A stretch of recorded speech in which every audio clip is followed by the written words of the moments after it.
आज की यह वीडियो बहुत महत्वपूर्ण है क्योंकि आज फिर से एक ऐसा केस हमने लिया है जो प्राय लीगल हिस्ट्री की रचना करने वाले होते हैं। दूसरी यह भी बात महत्वपूर्ण है कि यह 3 जजों की बेंच का फैसला है, इसलिए अन्य सभी ट्रायल कोर्ट्स के ऊपर बाइंडिंग है, हाई कोर्ट्स के ऊपर बाइंडिंग है और सुप्रीम कोर्ट की उन अधिकतर बेंचेस के ऊपर भी बाध्यकारी है, बाइंडिंग है, जो 2 जजेस की बेंच होती है। अर्थात यह निर्णय पूरे कानूनी सिस्टम पर अपनी छाप छोड़ने वाला है। इस फैसले में उन दोनों प्रकार के बिंदुओं की चर्चा की गई है जो आरोपी के फेवर में होते हैं और जो प्रोसिक्यूशन के फेवर में होते हैं। इस केस में जिन महत्वपूर्ण बिंदुओं पर, इंपॉर्टेंट पॉइंट्स पर निर्णय किया गया है, उनको हम इस प्रकार से पढ़ेंगे। पहला, यदि सेक्शन 53A CRPC का उल्लंघन करके आरोपी का मेडिकल एग्जामिनेशन न करवाया जाए तो क्या आरोपी को इससे लाभ मिलेगा, क्योंकि कोई मेडिकल एविडेंस तो उसके खिलाफ बनेगा नहीं। तो ऐसे में आरोपी को इसका लाभ मिलेगा कि नहीं मिलेगा, यह देखना है। दूसरा, क्रिमिनल ट्रायल्स में सेक्शन 6, 7, 8, 9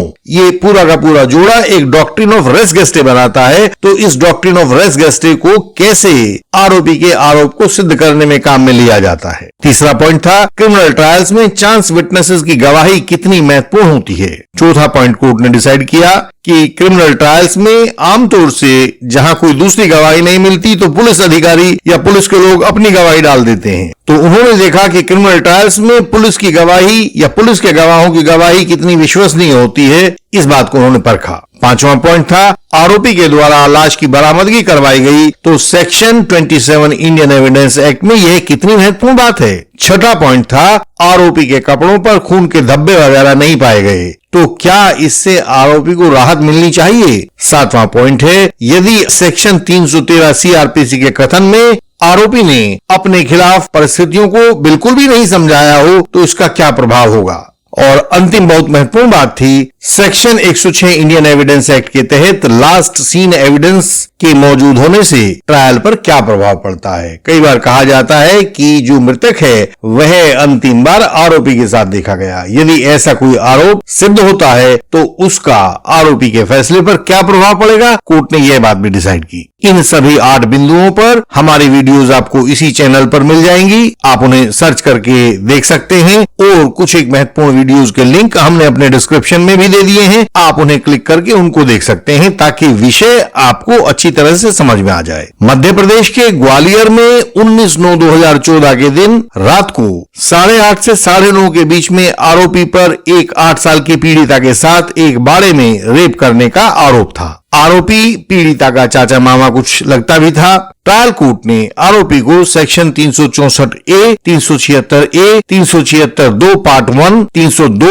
और 201 IPC में दोषी पाया। सेक्शन 6 पोक्सो एक्ट भी साथ साथ ही उसमें सिद्ध किया पाया गया। तो ऐसे में ट्रायल कोर्ट ने आरोपी को फांसी की सजा दी। हाई कोर्ट के सामने अपील हुई तो हाई कोर्ट ने अपील में सेक्शन 376A IPC को हटा दिया, क्योंकि 376A IPC में रेप के द्वारा पीड़िता की मृत्यु करने या पंगु बना देने का अपराध आता है। शेष सभी सजाओं को हाई कोर्ट ने बरकरार रखा था। अंततः मामला सुप्रीम कोर्ट के सामने आया और सुप्रीम कोर्ट ने मामले को सुना, इसके एक एक पक्ष पर विचार किया। केस का नाम है Virendra versus state of Madhya Pradesh. Criminal appeal number 5 और 6 2018 की थी और इसके फैसले का दिन था 13 मई 2022, अभी कुछ समय पहले। Justice AM Khanwilkar, justice Dinesh Maheshwari और जस्टिस CT रवि कुमार की बेंच ने इस केस को डिसाइड किया था।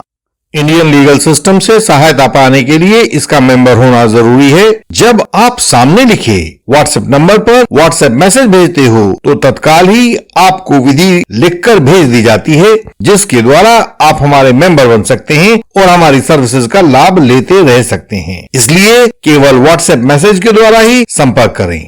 अपने निर्णय में सुप्रीम कोर्ट ने उन सभी 8 बिंदुओं की, जिनकी अभी हमने ऊपर चर्चा की थी, उनके ऊपर विचार किया। पहला बिंदु था कि आरोपी का ना तो ब्लड टेस्ट करवाया गया है और ना उसकी DNA प्रोफाइलिंग करवाई गई है। ऐसे में उसके खिलाफ कोई मेडिकल एविडेंस नहीं है, अतः क्या आरोपी को छोड़ दिया जाना चाहिए। कोर्ट ने अपने कई पुराने फैसलों का जिक्र किया, उनके ऊपर रिलाई किया। इनमें से खासतौर से Krishna Kumar Malik versus state of Haryana 2011 7 SCC 130 का मसला था। Sunil versus state of Madhya Pradesh 2017-4 SCC 393 पर उन्होंने रिलाई किया और कहा यदि वह सबूत भी उपलब्ध होता अर्थात सेक्शन 53A का मेडिकल एग्जामिनेशन भी होता तो यह अपने आप में अकाट्य प्रमाण हो जाता, लेकिन इसका अर्थ यह नहीं है कि आरोपी के सैंपल का DNA एनालिसिस नहीं करवाने से या DNA प्रोफाइलिंग उपलब्ध नहीं होने से यह आरोप सिद्ध नहीं होता है। सेक्शन 53A CRPC का पालन न होने से दूसरे सबूतों पर ध्यान दिया जाना चाहिए। कोर्ट ने कहा हमारा यह सुविचारित मत है, अर्थात सुप्रीम कोर्ट का यह मत है कि DNA प्रोफाइलिंग न करवाए जाने को इस ट्रायल का भाग्य निर्धारित करने का अधिकार नहीं दिया जा सकता है, खासतौर से रेप और मर्डर के मामले में। ऐसे मामलों में आरोपी के बच निकलने से क्रिमिनल जस्टिस सिस्टम ही अपने आप में पीड़ित बन जाएगा। जब सर्कमस्टेंशियल एविडेंसेस की चेन पूरी हो और पूरी चेन आरोपी के दोष की तरफ इशारा कर रही हो, तब केवल सेक्शन 53A CRPC के आधार पर आरोपी को बरी नहीं किया जा सकता है। यह बहुत भिन्न प्रकार के परिणाम देने वाला फैसला है। आमतौर से 53A में यदि आरोपी का मेडिकल नहीं करवाया जाता तो उसे प्रोसिक्यूशन की गलती मानकर उसका लाभ आरोपी को दिया जाता है, लेकिन यहाँ कोर्ट ने इस केस में मना कर दिया कि यदि 53A CRPC का मेडिकल एग्जामिनेशन नहीं हुआ तो हम आरोपी को कोई इसका लाभ देने वाले नहीं हैं। दूसरा पॉइंट था कि सेक्शन 6, 7, 8 इंडियन एविडेंस एक्ट में डॉक्ट्रिन ऑफ रेस गेस्टे दी गई है, तो इस डॉक्ट्रिन ऑफ रेस गेस्टे के द्वारा कोर्ट्स कैसे आरोपी के खिलाफ आरोप को सिद्ध करते हैं। रेस गेस्टे का अर्थ होता है किसी घटना का अविभाज्य अंग होना। सेक्शन 8 इंडियन एविडेंस एक्ट में लिखा है कि किसी अपराध की घटना को करने में उसका उद्देश्य, उसकी तैयारी और अपराध से पहले और बाद में किए गए काम भी उसी घटना के हिस्से होंगे। यहाँ इस वर्तमान केस में एक गवाह था PW12, उसने यह बयान दिया था कि उसने घटना के समय पर आरोपी को घटना वाले बाड़े से निकलते हुए देखा था और वह निकलते हुए अपने कपड़े झाड़ रहा था। कोर्ट ने अपने एक पुराने निर्णय सुखर versus state of UP 1999 9 SCC 507 का हवाला दिया और कहा कि इस रेस गेस्टे के सिद्धांत के अनुसार चाहे कोई बात उस केस में महत्वपूर्ण मुद्दा हो या ना हो, लेकिन घटना के साथ वह इस तरह से जुड़ी हुई हो कि उसे अलग ना किया जा सकता हो, तो वह इस केस में भी महत्वपूर्ण मुद्दा बन जाएगी। आरोपी का कपड़े झाड़ना महत्वपूर्ण मुद्दा नहीं था, लेकिन रात को घटना के समय घटना के स्थान से उसका निकलना और कपड़े झाड़ते हुए निकलना, यह इस सारे घटनाक्रम को उसी घटना का हिस्सा बना देते हैं। ये रेस गेस्टे को कंप्लीट कर देते हैं। तो रेस गेस्टे में घटना और उसके आसपास की अन्य गौण घटनाएं भी अकाउंट में ली जाती हैं, उनके ऊपर गौर किया जाता है और उन सब को मिलाकर यदि अपराध की छवि बनती है तो उस अपराध को आरोपी के खिलाफ पढ़ा जाता है। यहाँ सुप्रीम कोर्ट ने यही किया है। आरोपी के उस खास वक्त पर उस खास स्थान पर कपड़े झाड़ते हुए बाहर निकलना, यह आरोपी के खिलाफ पढ़ा गया है। इस निर्णय में तीसरा पॉइंट था क्रिमिनल ट्रायल्स में चांस विटनेसेस की गवाही कितनी महत्वपूर्ण होती है। यदि कोई गवाह घटना स्थल पर बाई चांस मौजूद हो और उसके वहां होने का कोई मजबूत नियमित आधार ना हो तो उस गवाह को चांस विटनेस कहते हैं।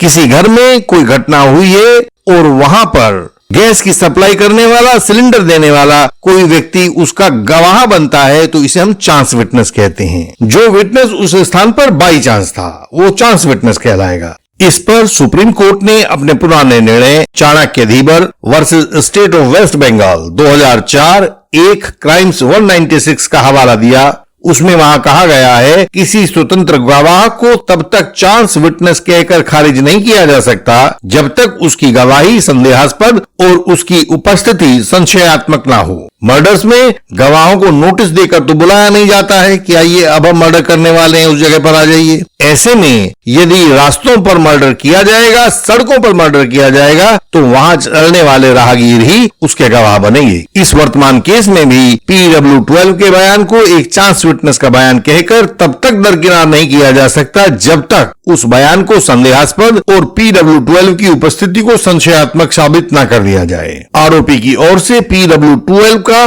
क्रॉस किया गया है, उसके बावजूद PW12 के बयान को तोड़ा नहीं जा सका है। इसलिए PW12 के बयान को पढ़ा जाएगा और वह आरोपी के जुर्म की ओर इशारा कर रहा है। इसके बाद उन्होंने पॉइंट 4 पर विचार किया कि पुलिस गवाहों की गवाही को कितना विश्वसनीय माना जाए। इस केस में लाश की बरामदगी आरोपी का डिस्क्लोजर स्टेटमेंट, मृतक बालिका के कपड़ों की बरामदगी आदि सब कुछ पुलिस विटनेसेस के द्वारा ही कोर्ट के सामने प्रूव किया गया था। कोई भी इंडिपेंडेंट विटनेस ऐसा नहीं था जिसने इन पॉइंट्स के ऊपर किसी भी प्रकार का कोई बयान कोर्ट में आकर दिया हो। तो डिफेंस काउंसिल का तर्क था कि पुलिस विटनेसेस की गवाही को संदेहात्मक माना जाना चाहिए, क्योंकि जब सभी लोग वहां उपस्थित थे, किसी ने भी उन घटनाओं को होते हुए नहीं देखा है, ना डिस्क्लोजर स्टेटमेंट को देखा है, ना मृतक बालिका के कपड़ों की बरामदगी को देखा है, ना लाश की बरामदगी को देखा है, तो उन्हें कैसे हम साबित हुआ मान लें। इस पर सुप्रीम कोर्ट ने अपने पुराने फैसले Govindaraju alias Govinda versus state 2012 4 SCC 722 का हवाला दिया और ये कहा कि विश्वसनीय, भरोसेमंद, सटीक और पुष्ट बातों को बताने वाली पुलिस की गवाही भी स्वीकारनीय है। Jawaharlal Das versus state of Orissa AIR 1991 supreme court 1388 पर भरोसा जताते हुए कोर्ट ने कहा कि सर्कमस्टांशियल एविडेंस के मामलों में आरोपी द्वारा लाश की बरामदगी बहुत महत्वपूर्ण सबूत होता है और इसे स्वीकार किया जाना चाहिए। इस केस के 8 महत्वपूर्ण बिंदुओं में से ये पहले वाले 4 बिंदु थे। अगले 4 बिंदु अगली वीडियो में डिस्कस किए जाएंगे, क्योंकि हमारे वीडियो की सामान्य लंबाई में ये 8 नहीं समा सकते थे, इसलिए इससे बाकी के बिंदु अगली वीडियो में प्रस्तुत करेंगे। आप फॉल्स एलिगेशन वॉरियर्स हो या यंग एडवोकेट कॉलीग्स हो, हम अपनी डिस्टेंस एडवोकेसी के द्वारा आपको कोर्ट केसेस में सही रास्ता दिखा सकते हैं। आपके क्रॉस एग्जामिनेशन, एप्लीकेशन, फाइलिंग आदि को तैयार कर सकते हैं तथा electronic evidence, FSL experts, DNA reports आदि का रहस्य खोल सकते हैं। एप्लीकेशन अंडर सेक्शन 91, 207 या 311 CRPC के लिए आपको रास्ता दिखा सकते हैं। हमारी हर एक वीडियो में आपके लिए कोई न कोई सफलता का सूत्र छिपा हुआ है। अधिक जानकारी के लिए हमारी वेबसाइट www.indianlegalsystem.org पर जाकर आप अपने सरल भाषा में यह सब जानकारी पा सकते हैं। हमसे व्हाट्सएप मैसेज द्वारा संपर्क करें, मेंबरशिप लें और सहायता पाएं। आपसे फिर मुलाकात होगी, तब तक के लिए प्रणाम।